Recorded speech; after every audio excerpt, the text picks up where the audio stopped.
जी लिए एक पल तो अब हमें जीने दो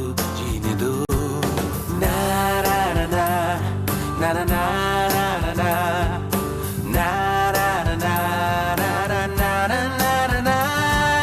Give me some sunshine, give me some rain, give me another chance. I wanna grow up once again.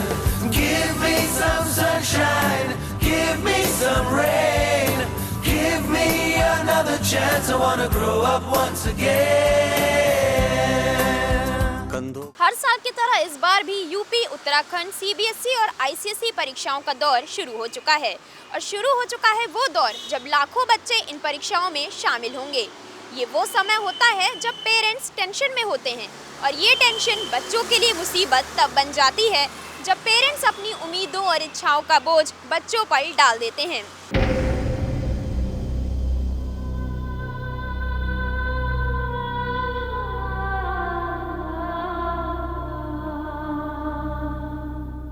परीक्षाओं का दौर आते ही बच्चों में डर और मानसिक तनाव की शुरुआत हो जाती है।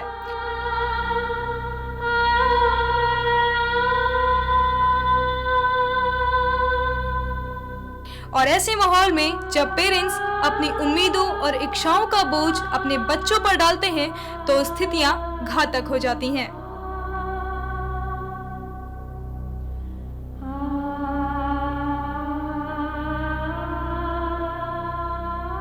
बच्चे मानसिक तौर पर कमजोर और अवसादग्रस्त भी हो जाते हैं। कुछ मामलों में तो बात आत्महत्या तक जा पहुंचती है। और शायद कोई भी माता पिता ये नहीं चाहेगा कि उनकी आंख का तारा उनकी उम्मीदों की धुंध में हमेशा के लिए आंखों से ओझल हो जाए। तारे ज़मीन पर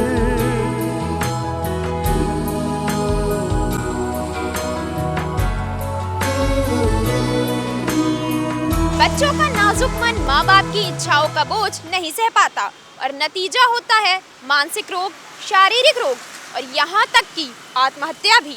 आइए सुनते हैं इस पर क्या कहना है psychiatric counsellor doctor Sanjay Srivastava का।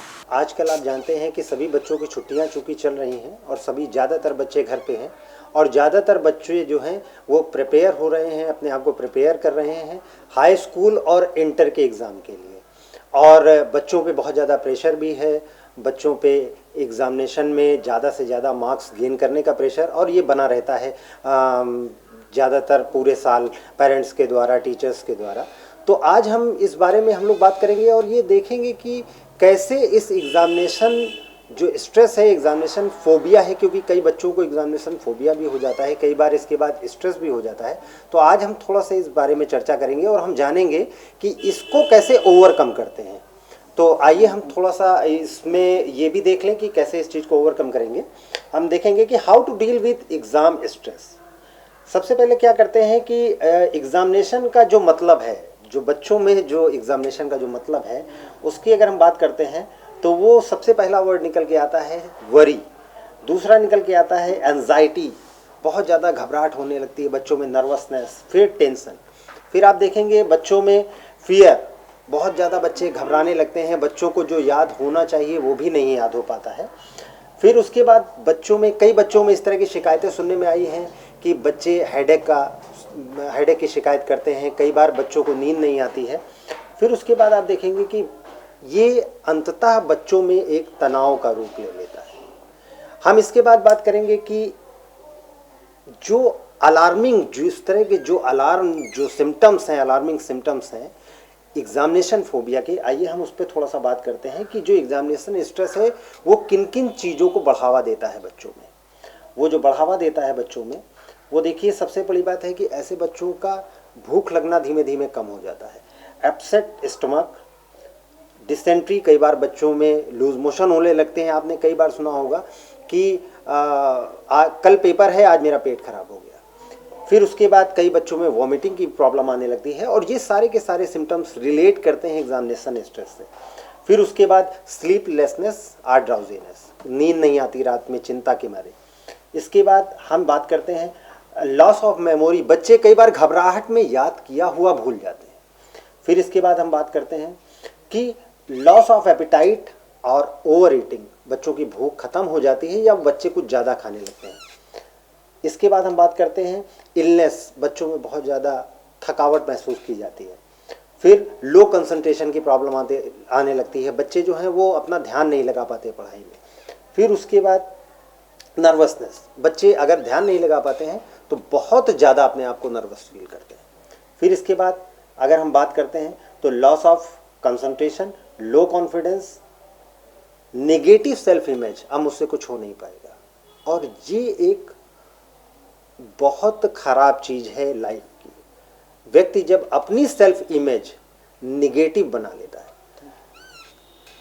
और मूड स्विंग, कई बार बच्चा बहुत गुस्से में हो जाता है, कई बार इंट्रोवर्टेड हो जाता है, कई बार बच्चा किसी से बात नहीं करता, कई बार हंसता नहीं है बच्चा, उसका मूड स्विंग होता रहता है।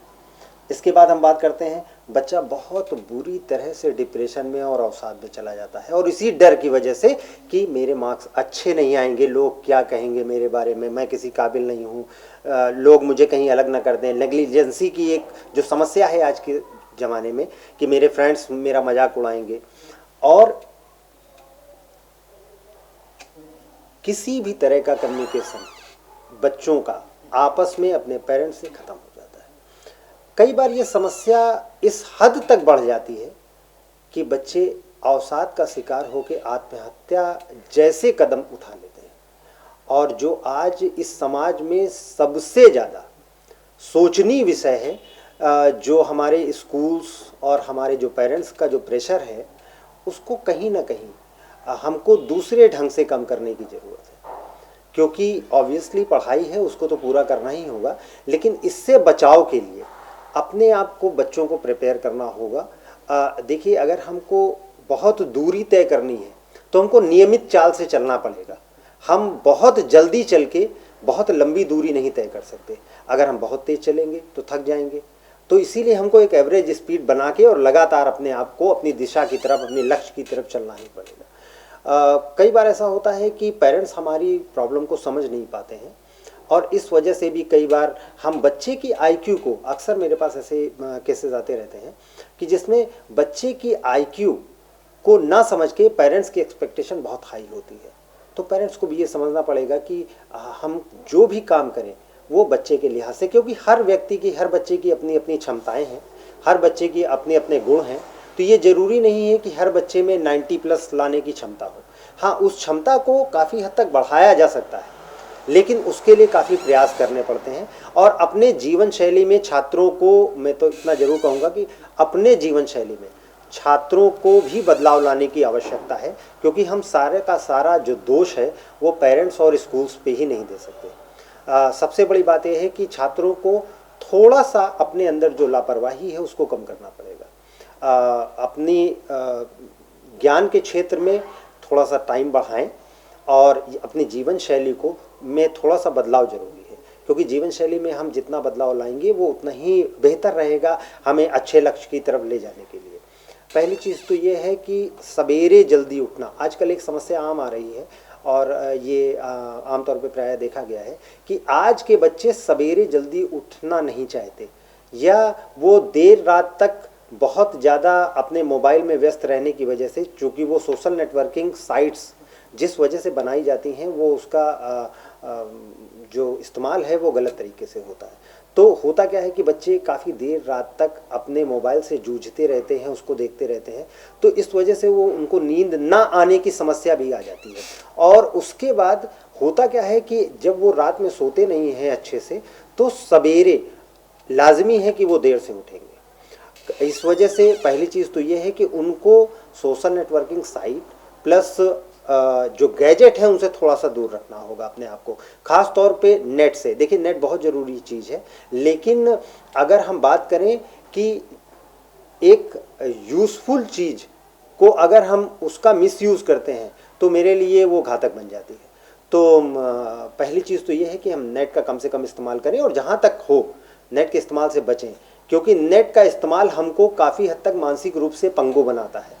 क्योंकि नेट का इस्तेमाल करने से हमको चीज़ें बहुत तेज़ी से सुलभ होती हैं और हम वो चीज़ें फिर शारीरिक रूप से जिस चीज़ को हम सर्च करते थे वो हम सर्च नहीं करते और सारी चीज़ें हम नेट पे देखते हैं। वहीं इसका मिसयूज़ ये है कि कई बार बच्चे नेट का मिसयूज़ करते हैं क्योंकि वो भोले होते हैं, उनका मन बहुत चंचल होता है, इस वजह से सारा दोष उनको नहीं दिया जा सकता। लेकिन बदलाव लाने की आवश्यकता है, पेरेंट्स को इस पर निगाह रखने की ज़रूरत है, थोड़ा सा स्कूल प्रशासन को भी इस पर निगाह रखने की ज़रूरत है। नेट का कम से कम इस्तेमाल, रात में थोड़ा सा जल्दी सोएं, प्रातः उठें और 5-10 मिनट की एक्सरसाइज जरूर करें डेली। बहुत ज़रूरी है कि सवेरे उठ के हल्की फुल्की एक्सरसाइज व्यायाम करना बहुत ज़रूरी है। और कोशिश करें कि एक बहुत अच्छी एक्सरसाइज होती है, सन गेजिंग कहलाता है। अगर हम रोज़ 10 सेकेंड उगते हुए सूरज को देखते हैं, और ये समय सीमा बढ़ाई जा सकती है 1 मिनट तक, लेकिन तुरंत नहीं, 1 हफ्ते में 2 हफ्ते में आप अपनी इस सीमा को बढ़ा सकते हैं। सन गेजिंग करने से हमारी जो कंसंट्रेशन पावर है वो बहुत हद तक बढ़ जाती है। तो सवेरे जल्दी उठें, व्यायाम करें, कोशिश करें सन गेजिंग, पानी ज़्यादा से ज़्यादा पिएं। जितना ज़्यादा से ज़्यादा पानी पिएंगे, लिक्विड डाइट लेंगे, उतना अच्छा रहेगा, ख़ास तौर पे एग्जामिनेशन टाइम में। इसके अलावा ये है कि वो जितनी हरी सब्जियां खाएंगे, जितना अच्छा भोजन घर का लेंगे, वो ज़्यादा बेहतर रहेगा। अच्छे वातावरण में रहें और सबसे बड़ी बात यह है कि उनके अंदर जोश की कमी ना हो। पेरेंट्स को मैं ये ज़रूर कहना चाहूँगा कि पेरेंट्स अपने बच्चों को समय समय पर उत्साहित जरूर करते रहें और उनको किसी भी तरह का ये ना उनमें संदेश जाने दें कि अगर आप फेल हो गए तो क्या होगा, अगर आप फेल हो गए तो क्या होगा। 2006 में 5,857 स्टूडेंट्स, या यूं कहें कि एक दिन में 16 स्टूडेंट्स एग्जाम के प्रेशर के चलते आत्महत्या कर चुके हैं। वहीं एग्जाम्स के दौरान हुई आत्महत्याओं में देश में मध्य प्रदेश का आंकड़ा चौंकाने वाला है।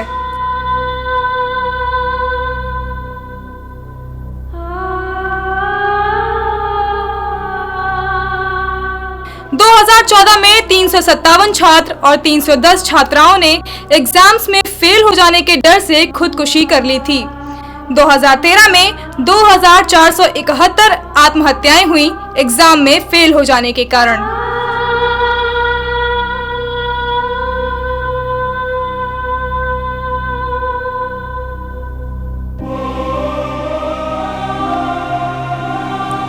इस माहौल में बच्चों को माता पिता अच्छी तरीके से मदद कर सकते हैं।